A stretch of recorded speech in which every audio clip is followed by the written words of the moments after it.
घेराबंदी कर रहे हैं AIMIM के अध्यक्ष असदुद्दीन ओवैसी साहब। ओवैसी साहब इस वक्त ABP न्यूज पर हमारे साथ मौजूद हैं। असदुद्दीन ओवैसी साहब, बहुत स्वागत है ABP न्यूज में आपका और बहुत शुक्रिया हमारे लिए वक्त निकालने के लिए। सर, सबसे पहले मुझे लगता है आप दर्शकों को बताइए कि यूपी सरकार ने वक्फ की संपत्तियों के सर्वे का जो फैसला लिया है उस पर आपको आपत्ति क्यों? जी, मेरे को आपत्ति ऑब्जेक्शन इसलिए है कि सर्वे की जरूरत नहीं है और ये सर्वे इलीगल है, क्योंकि जो शिया वक्फ बोर्ड है, सुन्नी वक्फ बोर्ड है, वो ऑटोनोमस बोर्ड है। सरकार को अगर सर्वे का अगर कोई करना था तो क्या सुन्नी वक्फ बोर्ड या शिया वक्फ बोर्ड ने लिख कर दिया? नहीं दिया। दूसरी बात यह है कि अगर सर्वे के लिए जानकारी जरूरत है तो मोदी सरकार ने सुप्रीम कोर्ट को 2020 में वक्फ मैनेजमेंट सिस्टम के तहत एक रिपोर्ट पेश की कि पूरे भारत में 6,16,735 वक्फ की प्रॉपर्टी है, जिसमें कहा गया कि यूपी में करीब 1.5 लाख के करीब सुन्नी वक्फ प्रॉपर्टी है और 12,229 शिया वक्फ प्रॉपर्टी है। और तीसरी बात यह है कि अगर आप वो नोटिफिकेशन देखें, tell you my own house. Yeah. The first registration I can see is from the year 1917. Okay. 1917, 17th May 1917, Justice Seshagiri Iyer was the person who had bought this land and built his house, and it is known to everybody. And it is from this village the former Home Secretary and the Chief Secretary of Tamil Nadu, Mr. T.V. Venkatraman. T stands for Tiruchendurai. He hails from that village. My J stands for Jiyapuram, where I hail from. So the point here is there is a temple which has been existing and does exist for the last 1,000 or 1,500 years. And that is a temple called as Padal Petra Kshetram, which means, there are 270 odd temples where saints went and sang. And that is the temple. And this is a place where the majority community is Muttrayar community, Muttaraja community, who are also called Ambalattakaras, which means they are the protectors of the temple. They protected Srirangam temple, they protected Chandrasekhar Swami temple, which you are talking about. Now, how can they claim it as a work property? Because let me talk about from myself, my own self. My property is registered by the first registration happened in 1917. When did the Waqf Board come into existence? When did the Waqf Board? To my knowledge, it came to existence only in 1954. What is the proof they have? Do they have any evidence? Do they have any notification or document which shows these things? And there is a temple nearby. And there is... अभी ये वक़्फ़ controversy है क्या? वक़्फ़ एक ऐसा controversy है जो हम लोग को जानना बहुत ज़रूरी है। ये मैटर एक्चुअली वक़्फ़ बोर्ड एस्टेब्लिश्ड हुआ था 1954 में, एक एक्ट पास हुआ था इंडिया में। 1954 में एक्ट पास होने के बाद ये एक स्टैट्यूटरी बॉडी के हिसाब से 1964 में एस्टेब्लिश्ड हुआ था। अभी क्वेश्चन यही है जो स्टैट्यूटरी बॉडी क्या होता है? स्टैट्यूटरी बॉडी उसको कहता है जो बॉडी एक्चुअली अनकॉन्स्टिट्यूशनल है, जो अनकॉन्स्टिट्यूशनल नहीं, जो बॉडी एक्चुअली कॉन्स्टिट्यूशन में जिसका जिक्र नहीं है, जिसको एक्चुअली नॉन कॉन्स्टिट्यूशनल बॉडी कहता है।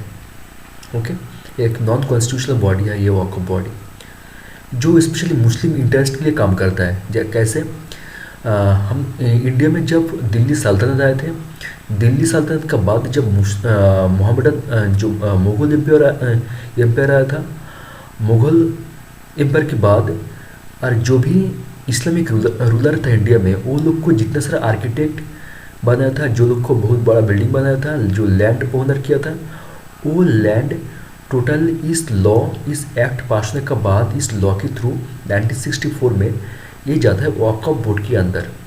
वक़्फ़ बोर्ड में जाने के बाद इस लैंड से जो कमाई होता है, जो पैसा आता है, वो टोटल पैसा वक़्फ़ बोर्ड के पास जाता है।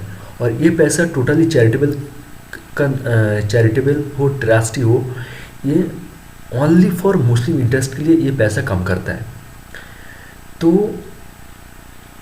कब इस्टेब्लिश्ड हुआ था ये? 1964 में। ये हम लोग को जानना बहुत ज़रूरी है। अच्छा, एक बात, the grant is known as Mushrut ul Khidmat, मतलब जो ग्रांट इसका अंदर से प्रोवाइड होता है उस ग्रांट को बोलता है मुशरुत उल खिदमत। और जो पर्सन, जो आदमी ये ग्रांट देता है उसको कहते हैं वाकिफ़, वक़्फ़ से वाकिफ़। ओके, 2013 में एक अजीब से रूल पास हुआ था यूपीए गवर्नमेंट का टाइम पे। रूल क्या था? वक़्फ़ बोर्ड कोई भी लैंड उसमें कोई भी बैठा हो वो पहले से खरीद के उसके पास सॉलिड पेपर है, कुछ भी हो सकता है, उसका बाद भी हो सकता है, उसका बाद भी ये वक्फ बोर्ड उस प्रॉपर्टी को जाके क्लेम कर सकता है। अगर उसको लगे ये प्रॉपर्टी दिल्ली सल्तनत हो, कोई भी इस्लामिक रूलर, कोई भी मुस्लिम रूलर, अगर उसका कोई भी टाइम पे अगर उसको मालिक उसको लगे ऐसे, तो कभी भी कोई भी कीमत पर वो ओवररूल करके वो लैंड का ओनरशिप के लिए क्लेम कर सकता है। ये एक मैटर है, कॉन्ट्रोवर्शियल टॉपिक है ये, सॉरी। अच्छा, जो भी हो, इस वक्फ बोर्ड का चेयरपर्सन कौन होता है? इस वक्फ बोर्ड का चेयरपर्सन होता है जो माइनॉरिटी मिनिस्ट्री का जो यूनियन मिनिस्टर रहता है, उसका माइनॉरिटी अफेयर का जो यूनियन मिनिस्टर रहता है वही इसका चेयरपर्सन होता है। जैसे अभी स्मृति ईरानी जी इसको बोर्ड का चेयरपर्सन है। अभी एक सर्चर कमेटी 2006 में मनमोहन सिंह गवर्नमेंट का दौरान टाइम पे एक बोर्ड इस्टेब्लिश्ड हुआ था। सर्चर सब था एक्चुअली दिल्ली हाई कोर्ट का चीफ जस्टिस था। सर्चर कमेटी 2005 में इस्टेब्लिश्ड होने का बाद 2006 में जब उसको रिपोर्ट पेश किया था, इसका रिपोर्ट में यही कहा गया कि वक्फ बोर्ड के अंदर 5 लाख रजिस्टर्ड प्रॉपर्टी है और उसका साथ 6 लाख एकड़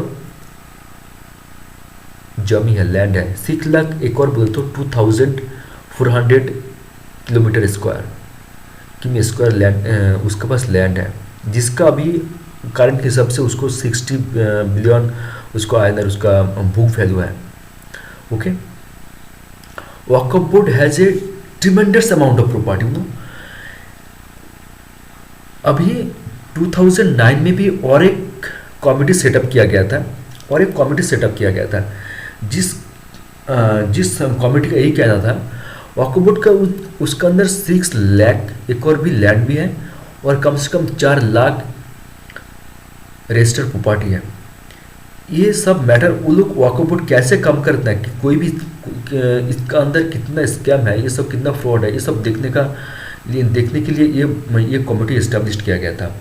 इसका बाद 2011 में यूपीए की गवर्नमेंट के दौरान और एक कमेटी सेटअप किया गया था जिसका नाम था ससवंत कमेटी। ससवंत कमेटी रिपोर्ट किया था जब वक्फ बोर्ड के अंदर जितना सारा लैंड है उस लैंड का अभी प्रॉपर्टी का कीमत है कम से कम 1.2 लाख करोड़। कितना है? 1.2 लाख करोड़, जिसका अंदर इस 1.2 लाख करोड़ कीमत जो प्रॉपर्टी है, लैंड है, इस लैंड से वो लोग को साल में 12,000 करोड़ के आसपास वो लोग को इनकम जनरेट होता है। 12,000 crore, can you imagine that? 12,000 crore income generate होता है, जिसका अंदर वो लोग 163% वक्फ बोर्ड सिर्फ चैरिटेबल पर्पस डोनेट करता है। 163 करोड़ कितना कमाई होता है? 12,000 करोड़ के अंदर 163 करोड़ ये लोग चैरिटेबल के हिसाब से डोनेट करता है। जो भी हो, नेक्स्ट टाइम 2010-11 में वक्फ बोर्ड एक रिपोर्ट पेश किया था जिसका अंदर ये दिखाया गया था हरियाणा का वक्फ बोर्ड सबसे रिचेस्ट वक्फ बोर्ड है इंडिया में। ओके, और इंडिया छोड़ के कुछ मुस्लिम कंट्री है जिसका मैक्सिमम पॉपुलेशन मोहम्मदन लोग हैं।